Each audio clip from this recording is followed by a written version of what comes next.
gang dealers, drug dealers, and gang members. I had got to the point where we were dealing so much. We had what you'd call a couple of bodyguards, and they took care of us from rival gang members or any other trouble we had. All we had to do was just give them a little bit of coke. It was no big deal. Like I said, coke was like candy, I guess, to some kids. Anyway, I had to get my mom into a hotel room, and she asked me why. So I told her, I said, Mom, we're dealing cocaine. We're dealing a lot of it.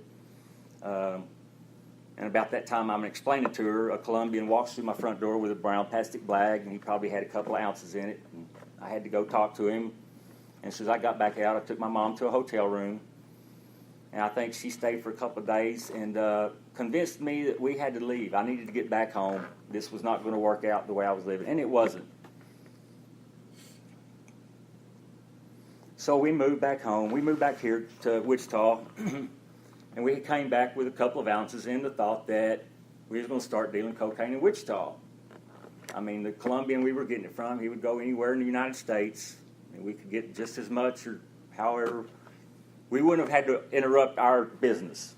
The only thing is we get back to Wichita, and the 2 ounces seemed to go a lot faster than we was able to get rid of it because our habit was so bad. Finally run out. The house we were living in, I trashed because I was going through withdrawals.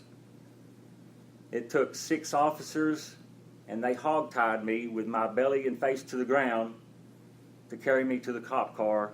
I went to the police department. I was there for a few hours, and from the police department, I went to the Shepherd Air Force Base Hospital Mental Ward, where I spent a week. I got out. Me and the girl, she's still in Wichita. She has 3 kids. We decided to go back up to Pawtucket, Rhode Island. We could pick right up where we left off, no big deal.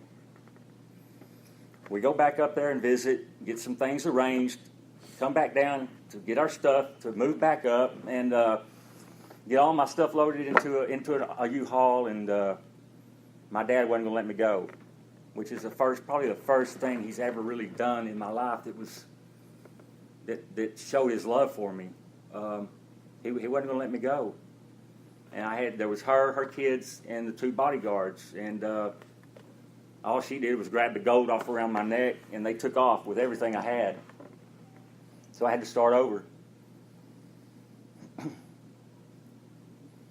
I got a job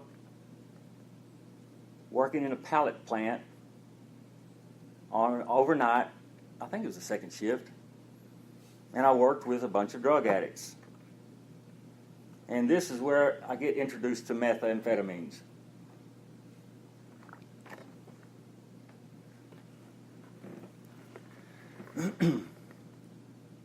Started smoking methamphetamines and working.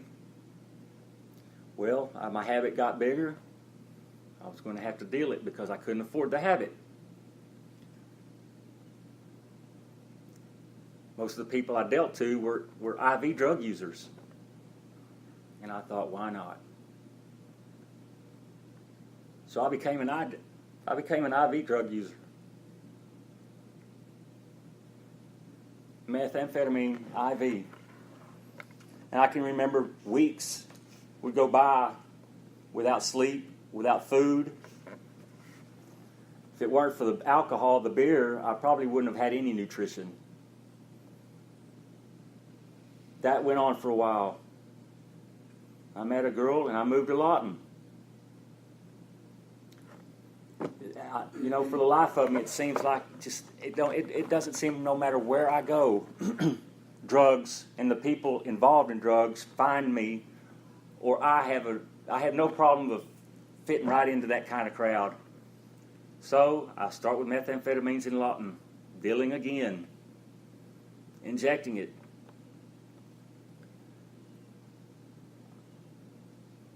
That turning point came to an end when a police officer come to the apartment I was staying in and knocked on the door. I had a warrant for my arrest for a headlight out on my pickup.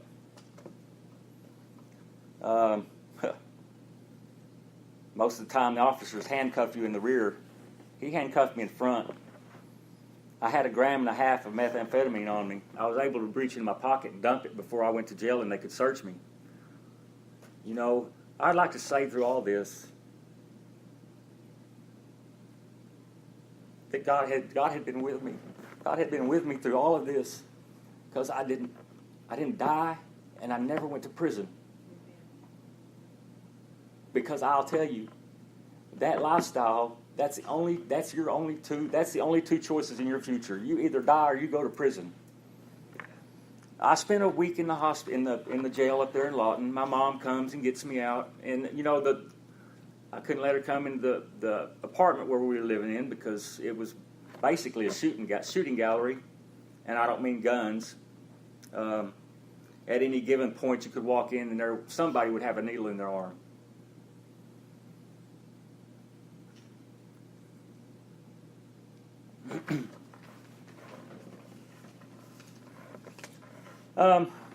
So my mom comes and gets me, moves me back to Wichita. I'm not doing meth anymore. Of course, I'm at home, living at home with my mom. My mom and dad divorced as soon as my brother graduated high school. I guess they had that planned all along, which is kind of funny. They stood each other, I guess you could say, until all the kids were grown and they finally went their own ways. Still have a drinking problem. That never stopped. I meet a girl at a job. Her name's Julie. We have 2 wonderful boys. They are good boys. They're polite. They hold down jobs. They're respectable. I couldn't ask for a better couple of boys. They drink, yes. I've never seen them drunk. Maybe because I'm not there at the right time. But they don't do drugs. And I'm working on them. I really am.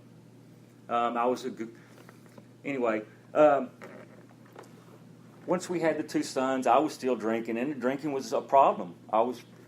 On the weekends, it wasn't nothing for me to buy a couple of cases of beer and drink them by myself.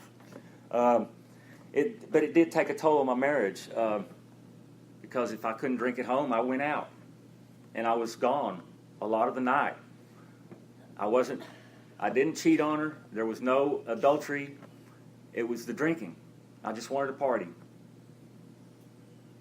I was 25 when I had my first kid, and you know, I still wasn't mature. I still wasn't what I needed to be. So I did go through a 30-day rehab program then in Stephenville called Summer Sky. The 30 days were up.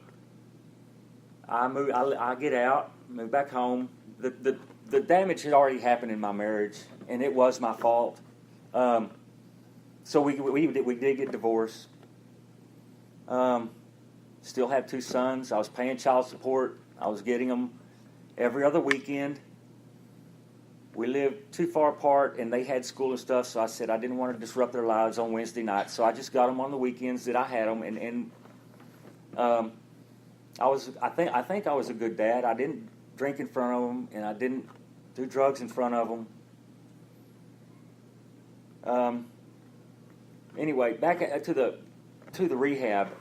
After my 30 days was up, I did quit drinking. I quit drinking for 2 years. I didn't do anything. No drinking, no drugs. I was starting to have a life that I liked. You know, I didn't depend on anything. I was working. I didn't need anything to alter my mind, to function and to live each day. But as I said, once I got out, the damage was done to my relationship, and we got a divorce.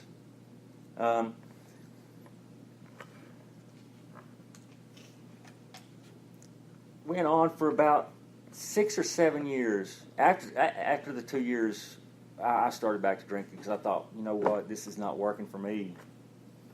I'm surprised I was sober for the 2 years. But I went back to drinking. Not as much, but I was still getting drunk. I was still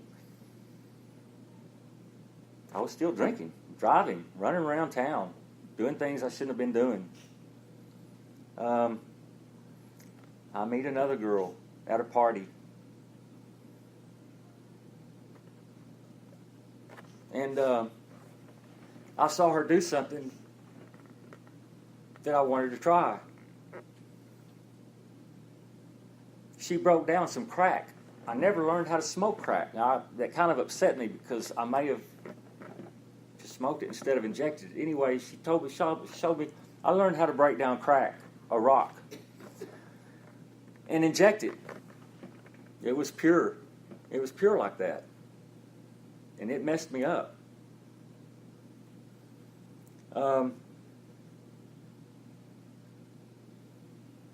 I didn't do that long and much because it was an expensive habit. And it took me into places that were scary. The houses were full of African Americans. They all carried guns. I mean, there were times I would go into a house literally shaking just to get some drugs. And I knew that there was something wrong about that. You shouldn't have to feel like that. You shouldn't have to feel that uncomfortable in your own skin to go and buy drugs to take home and inject. Like I said, that habit got to be very expensive, and I felt uncomfortable, so I quit. Now I'm still drinking, and I meet this girl at work, and we get married. And during this whole relationship, there was something wrong. The Holy Spirit, I knew, was telling me I shouldn't be married to this woman. I had a gut feeling, and I say to this day, it was the Holy Spirit letting me know that this wasn't right. Anyway, we were married. She's going to nursing school. We had a good life. We had a nice house, nice cars. She's going to nursing school. Studying at night with her friends, and one morning she asked me to take a pill, a capsule. I swallow it and ask her. Then I asked her what it was. That's really smart. Come to find out, it was methamphetamines. So here I go again.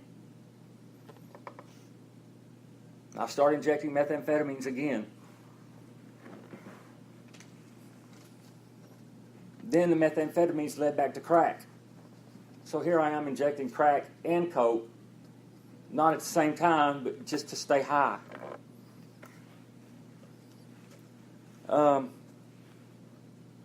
She started doing things that I didn't think was right. And look at me, the life I'm living. She was some type of identity theft. She was using people's Social Security numbers to get credit cards and charging thousands and thousands of dollars. And I thought, I have got to get out of this relationship or I'm going to end up in prison for something I'm not even doing. So I leave. We get divorced.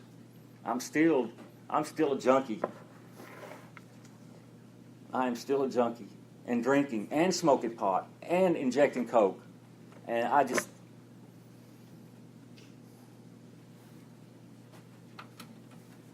had to find something different.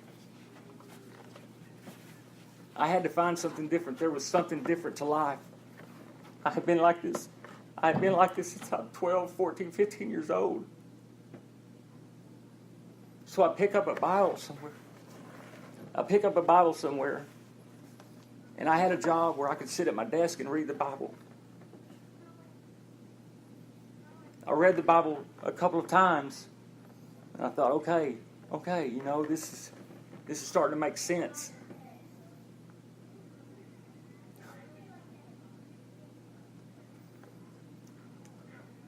I thought, well, okay, I'm reading the Bible. My mom's going to church, and I was born and raised Catholic, so I thought I would just, go to church. I went to church with her, and there was something wrong. Honestly, it was just an ungodly feeling after I got out of there. So I started going to a Baptist church, got rebaptized, rededicated my life to God, started working out, going to the gym. I was feeling good, looking good.